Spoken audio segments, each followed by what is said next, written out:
with our Sunday's edition of Rise and Shine. So for those who are joining in with us now, we wish you nothing but a very good morning. And today we have a very special person on board with us for our guest segment.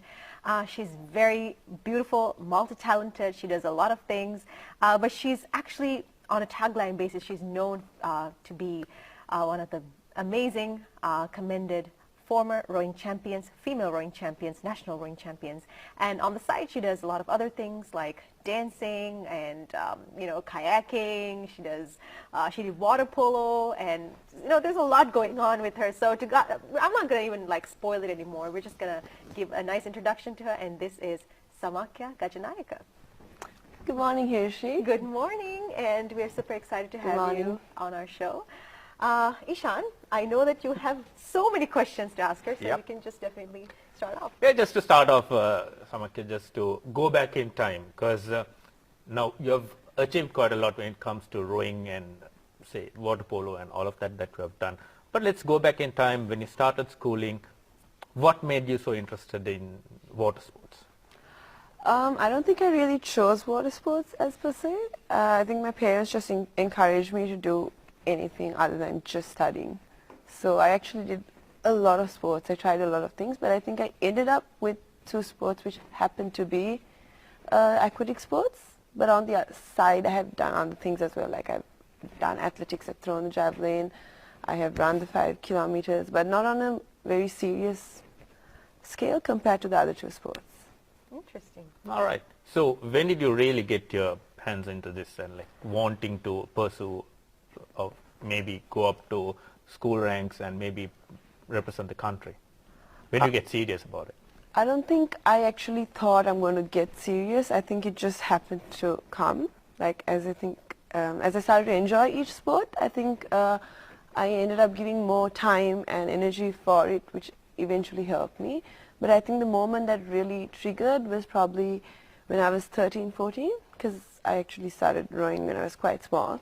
So then I think I got sick of losing for 4 or 5 years in a row. So then I was like, okay, maybe I should do something about it and train a bit harder. Oh, this is interesting. So if you take your journey all the way up to becoming the national rowing champion, what was the support system like from school, from your family? How has it been throughout? I must say I have had a lot of support, and even if I had obstacles, I have to say that actually helped me. Because of my stubborn personality, I would have wanted to prove someone wrong. But my parents, I should say, were very supportive, as in they never gave the pressure of having to win, but they gave us the opportunity to do what we like and pursue what I liked, which I think was great. And I had great coaches throughout my journey who actually saw the potential and didn't really hold me back and encouraged me. And even school for actually giving time off, school hours to go for training, come to school late, missing exams and maybe not failing me throughout the journey. So I think I've had a really good support system from everywhere, and even friends for actually accepting me for not going for social events. And Samaakhya, because I think we got to mention that she's regarded as the youngest single sculls champion in the country when she won the championship when she was just 14. Yes, I was actually 14 in a few months, so yes, it was, I don't think I knew the gravity of that when I actually took part in it. That's probably the beauty of it, isn't it? Because you get into the waters, having to compete with women when you're just a teenager and not knowing the gravity of what it all means to them, and then beating some of the top-notch people out there. Wow. Yeah. How was it like? I think my coach just decided saying, oh, I think you've trained really well and you can perform. Don't think about it. You're just having 3 events. Go row. And I didn't know one of the 3 events was the open category. And I had no idea that other people had been like, how is she rowing? Is she too young? Is it a waste of another medal?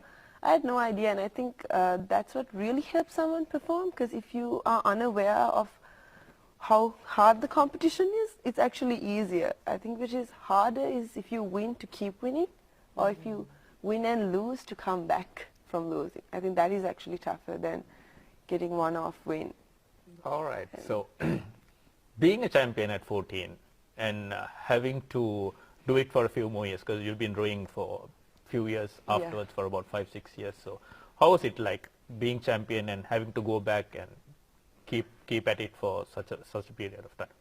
I don't think I really understood the gravity of it, because when I went back home, I'm the youngest in the family, and they would be like, you can win all the medals, but you still got to clean the room.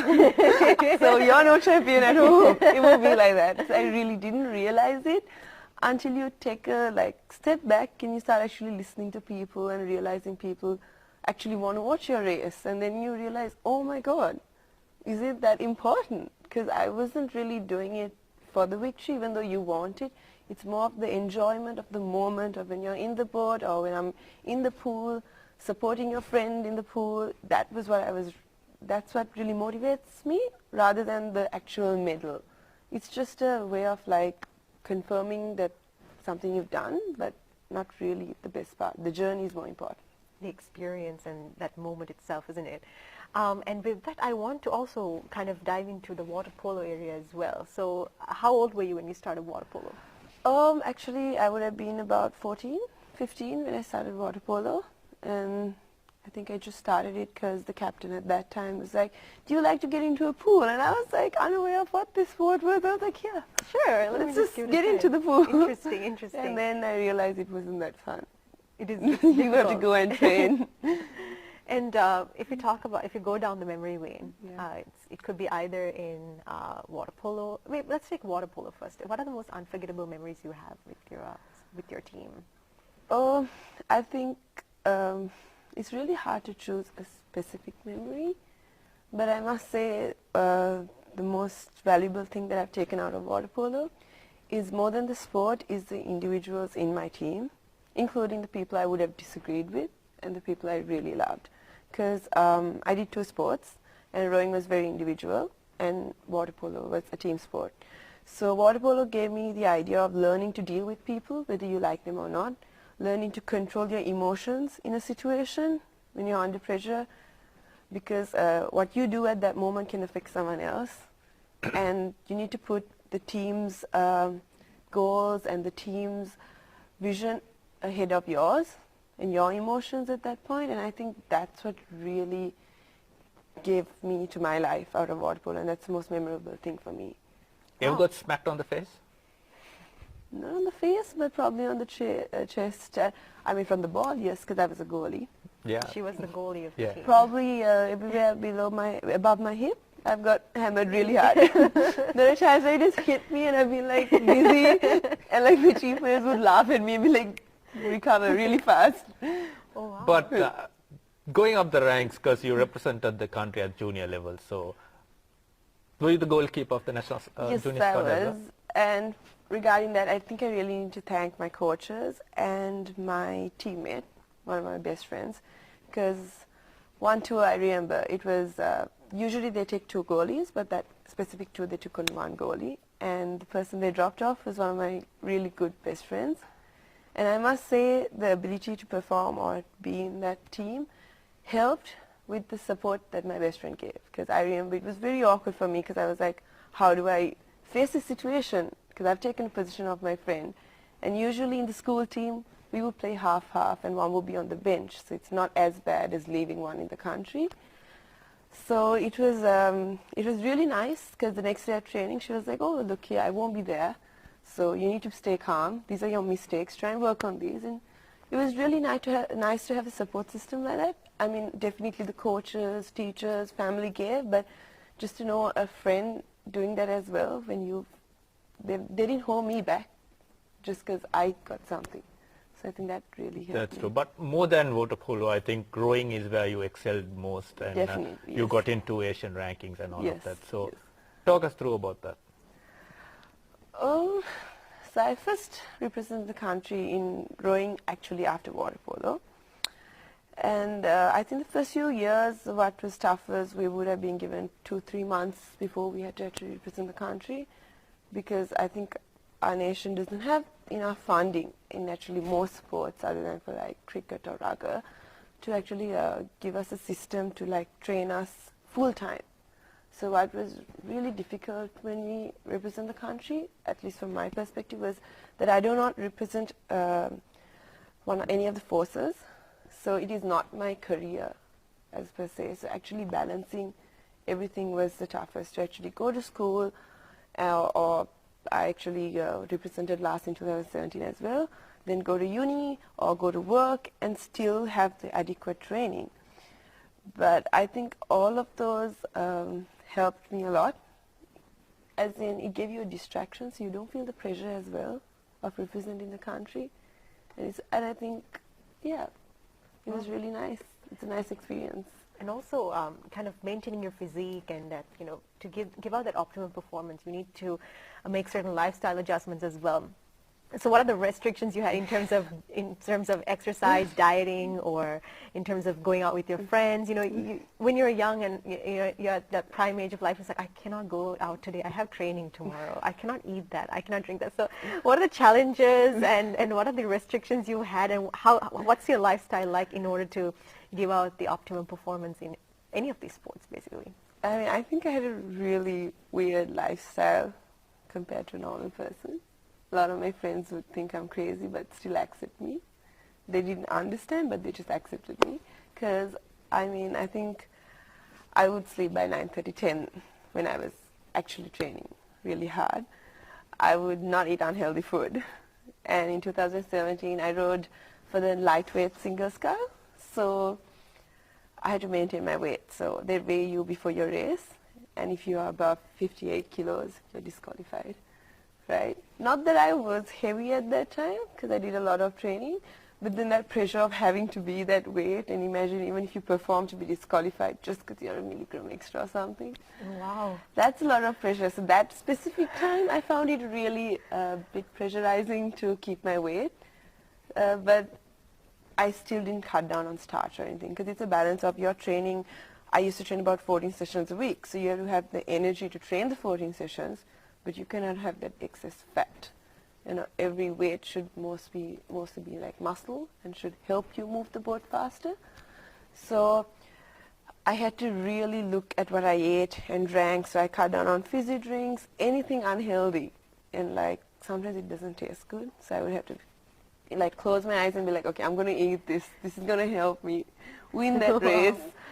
And then after a while, actually, you get used to that diet because your system is used to eating healthy things. And I think I still have that. Like, people would laugh at me if I still have fruits, and they'd be like, are you on a diet? I'm genuinely not on a diet. I think my taste buds have got adapted to eating that.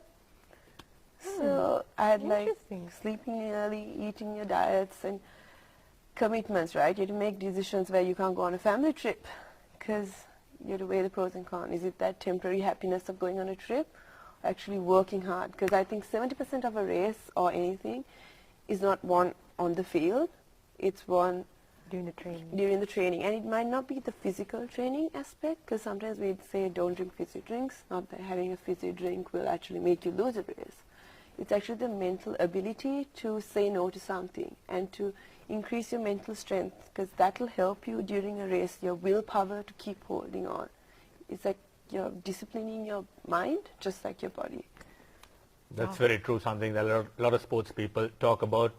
When the heart rate goes up, the decision-making ability takes its toll on you. So you've got to be mentally strong enough to actually absorb all of that. Because in many sports, when it comes to the crucial moments, you're at about 175, 180 heart rate. So you'll realize when you are at that heart rate, to make split-second decisions takes a lot out of you. So you've got to be at the prime of your mental strength to actually do that. So that's something a lot of people do. Quite good. And let's talk about your international tours, going around the world representing rowing, or it could be water polo. How has your international experience been? Not very international. It's been more like Asia, because in both sports we are not as at the top yet. So we only go for mostly Asian things. And rowing, we go for mostly South Asian regattas, or not too much where there's China and all. Even the Olympic qualifier that I took part in, I really did not row against China. And it was actually Asia Oceania, but New Zealand. Mainly because those nations are at another level, so they take part in the World Championships. And if you win in the World Championships and you qualify to the Olympics, you're not allowed to row for the other ones, because I think only one one boat category from each country can go. Like you can't have an A and B boats.